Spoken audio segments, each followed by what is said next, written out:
going to cook Christmas Embundtido Wreath. Let's go! Let's start with the embutido filling.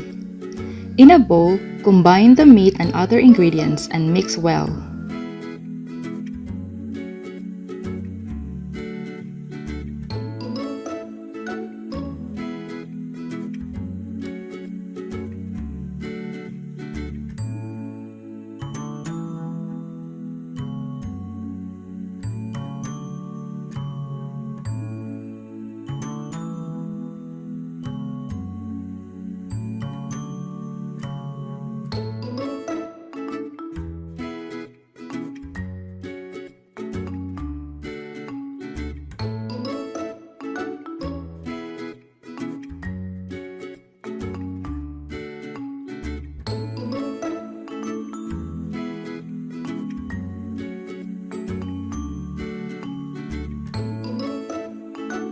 Season it with salt and pepper to taste.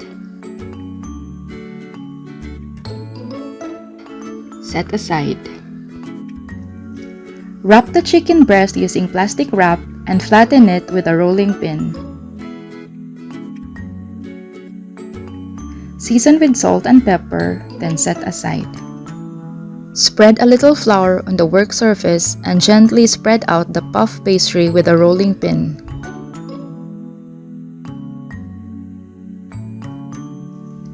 Transfer the flattened puff pastry into a 9-inch bonbon.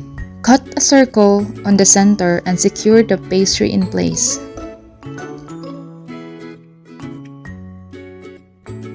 Place the flattened chicken breast gently covering the puff pastry.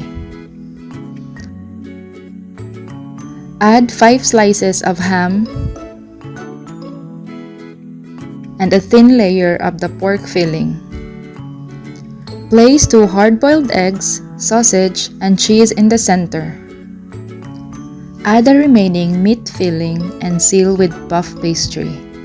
Remove the extra pastry and crimp the edges. Bake in a preheated oven at 180 to 200 degrees Celsius for 1 hour or until cooked.